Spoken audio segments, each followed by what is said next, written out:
Hello guys, sa mga Leo. Para to sa mga Leo. Tingnan natin na inyong message guys. At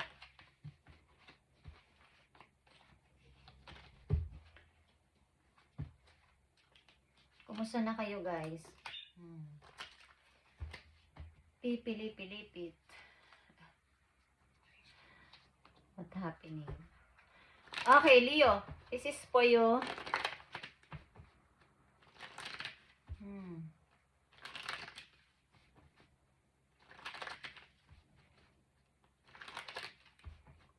Maganit. Okay, Leo.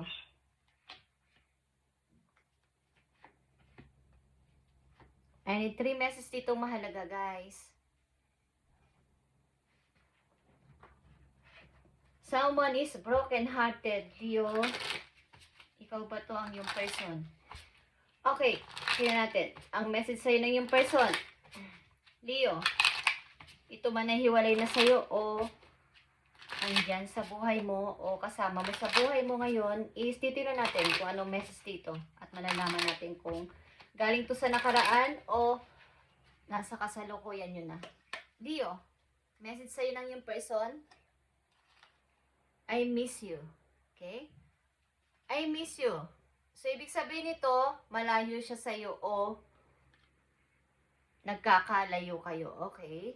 Titignan natin to, Leo. Message sa'yo na yung person, I want to hold you in my arms. So, malayo nga siya sa'yo, Leo. Maling kayo ay long distance relationship or wala na siya sa buhay mo.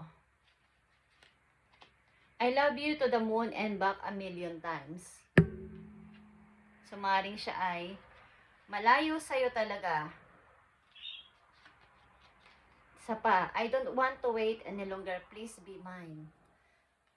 So, pinapangarap ka nito, Leo, at maaaring malayo sa sayo. Kung karelasyon mo na to, ito ay LDR, I want to fall asleep next to you. Ang sabi ng yung person.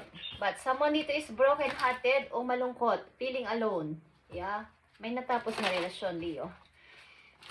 Okay. May umalis dito sapagkat may kailangan siyang gawin. Although hindi ito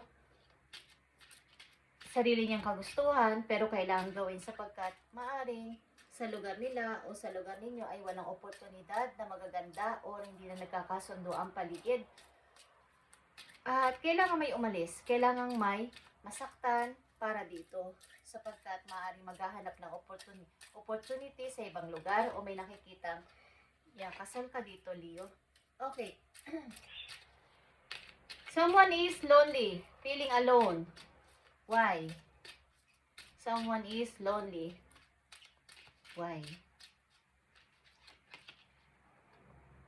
Ace of Wands. 9 of Pentacles. And 9 of Cups. Okay. Maring ang person na to ay want to come back, want to fix ang relasyon. Maaring this time, sigurado na siya na kaya kanyang bigyan ng magandang buhay. Sigurado na siya na maaayos niya ito ng ma-smooth lang sapagkat maaring may ipon na din ang person na to o may kakayanan na ikaw ay i-provide. Okay. At ano pa? Yeah. 3 of Swords is 3 of Swords, guys. Malungkot din ang person na to. Ano ang naiisip niya para sa'yo, Leo? Ano ang naiisip niya para sa'yo? Okay.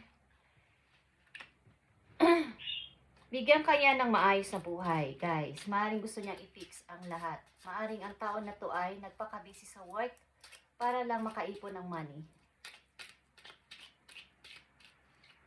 So, ano ang plano niya para sa'yo, Leo?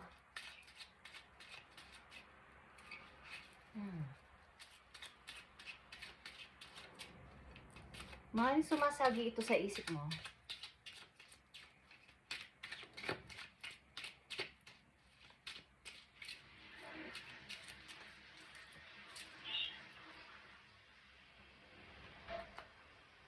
Cups and 5 of Swords. So, ito talaga ay may pagsisisi o pagre-regret sa kanyang ginawa o paglayo sa'yo. But ito ay may halong sakripisyo, sacrifice. But, maaaring kayo ay connected pa sa isa't isa or ito ay isang deep connection ng dalawang taong nagmahalan naman at merong pinagsamahan. Want to reunite. Okay. Leo, yeah, someone is waiting, someone is looking at you at handa siyang, kumbaga nagpaplano siyang bigyan kaya niya ulit ng, kumbaga, plano niyang mag-offer ulit sa'yo, plano niya. Yeah guys, Two of Cups is here. Nakikita niyo to. Ito ay deep connection like I said. At ito ay kayo ay nagkalayo. Maaaring ito ay may nangyaring sacrifices dito sa inyong relasyon. But hindi ito sinasadya. Want niya, plano niya. Niisip niya lang is talagang nakakatuwa. Okay, maaaring ito ay nagmamanman sa'yo. Literal or hindi man sa social media nyo o sa inyong mga profile. Tumitingin-tingin ito.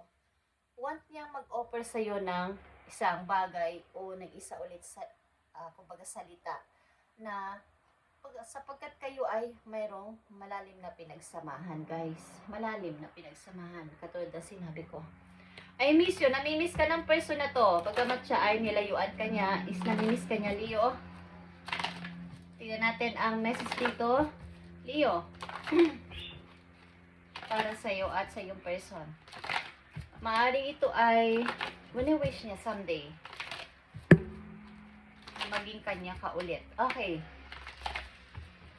Matagal mo na itong hindi nakikita at want niya makipag-usap ulit. Want niya makipag-meet ulit sa'yo, Leo. Ano ang message pa dito sa mga Leo?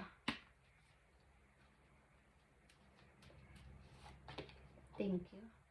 Very soon. Okay. So, i-clear mo lang ang iyong mind. Clearly decide what you want so that it comes to you now. Maaring may nangyari lang dito mga bawa is deception. Maaring third party. Pero hindi sila sadya. But clearly decide, Leo, what you want. Ano ba talaga ang gusto mo at ano ba talaga ang need mo sa relasyon na to? Gusto mo pa ba makipagbalikan sa kanya pag siya ay dumating o nag-offer ulit sa'yo? Sapagkat ito ay bigla na lang mangyayari ang iyong iniisip. Okay? I need message for Leo.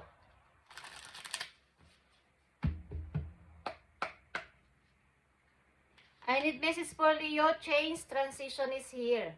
Mga pagbabagong hindi mo inaasahan is meron, Leo. Mga pagbabagong hindi mo inaasahan is mangyayari sa iyong, about sa iyong relasyon o sa iyong kakoneksyon o sa iyong kung nasa present man to na person or nasa pag nagdaan. But ito ay taong hindi mo nakikita ng matagal na panahon at want niyang makipag-usap, makipagkita ulit sa'yo at balak niya ulit mag-offer something na maaaring kung papakinggan mo o tatanggapin mo. Okay, para sa mga Leo ito. At between the lines, look for what behind, what hidden. Okay. So, maaaring may mga tinatago siyang sikreto sa'yo na hindi naman niya nasabi mula nung kayo umalis, o mula nung siya umalis, o mula nung kayo ay naghiwalay, is may mga word o may mga salita na hindi niya nasabi sa'yo at ito ay nakasikret sa kanya. Okay? Nakalihim lang. Baga, hindi niya nasabi ng tuluyan. So, ito ay parang hindi pa tapos na usapin sa inyong dalawa. Third party issue ba to, guys? But, nakatingin siya sa'yo palagi. Nagmamasid. Nakikiramdam. But, di naman makalapit-lapit. Namimiss ka ng tao na to, Leo. Okay, Leo. Dalawang mahalagang message dito na galing sa inyong spirit guides.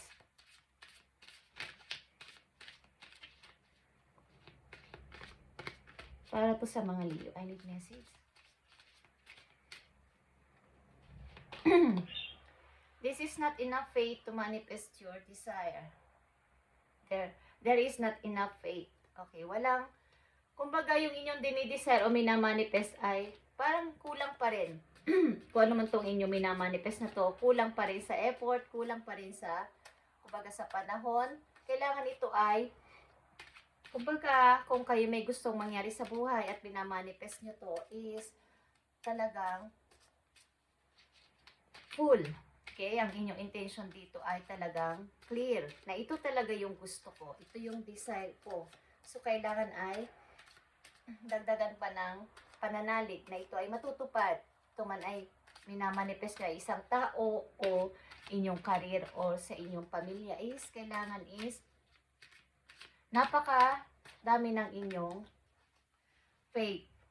Your attention are get and sent to the universe. Okay. So, about sa inyong intention, this is a long-term solution.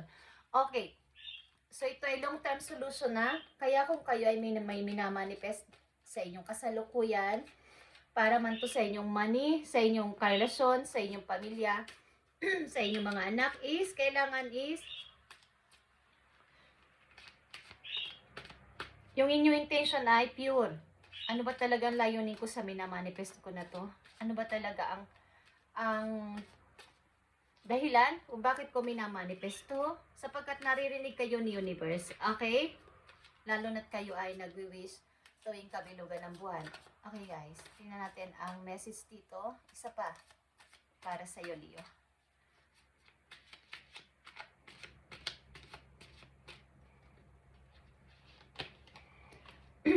Not enough energy is put into this. Okay, so magbigay kayo ng more energy dito sa inyong minamanifest na to. It's time to do it again, Leo. Kung ano man ito, it's time to do it again. Magbigay kayo ng full energy. Huwag yung sa isang araw, hindi na naman. Bukas na naman. Okay, so every day, kung maaari, every hour, every minute, every second, babanggitin nyo ang inyong minamanifest. Guys, sa inyong isip, hindi na kailangan ng malakas sa salita o pupunta pa kung saan mga lugar. Kung saan pang mga pupuntahan. Kung saan pahingi ng tulong. Is pwedeng sa inyong sarili lang. Gawin nyo to sa inyong sarili. Ibulong nyo lang to sa inyong sarili. Sa inyong isip. Pwede. Kahit anong ginagawa nyo, kahit saan kayo pupunta, is pwede nyo itong gawin ang pagmamanifest na to sa inyong gustong gawin sa buhay at gustong mangyari sa buhay. Sapagkat ito ay very soon, magkakatotoo. Clearly decide what you want so that it comes to you now. Yes or no? Ang inyong sitwasyon blows up into your face, explosive combo, broken. Okay? Blowing result, clarity seeing the whole picture. So, kailangan ay alamin nyo ang inyong gusto mangyari talaga at talagang mangyayari ito ng very soon. Hindi yung bukas, hindi nyo nagagawin ang inyong mga prayer. Hindi nyo nasasabihin, hindi nyo na ulit iisipin. So, kulang sa faith, kulang sa energy. So, kailangan ay uspusan. Okay? At walang tigil.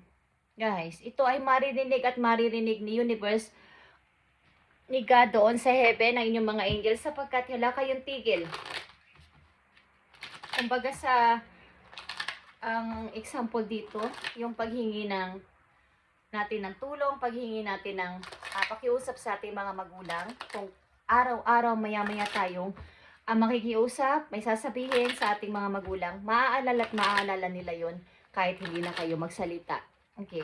Sapagkat maya't maya, araw-araw kayong nagsasalita sa kanila. So, yung communication ay napaka-importante dito. Yung personal relationship kay God. Okay? Sa inyong mga guidance. Sa inyong mga guides doon sa heaven. Is, saan ba't maririnig at maririnig nila ang inyong tinig. Okay, guys. Nagaling sa inyo mismo, hindi kung kani-kanino, guys. Direct, nagaling sa inyong salita, sa inyong puso. Okay. Tingnan natin.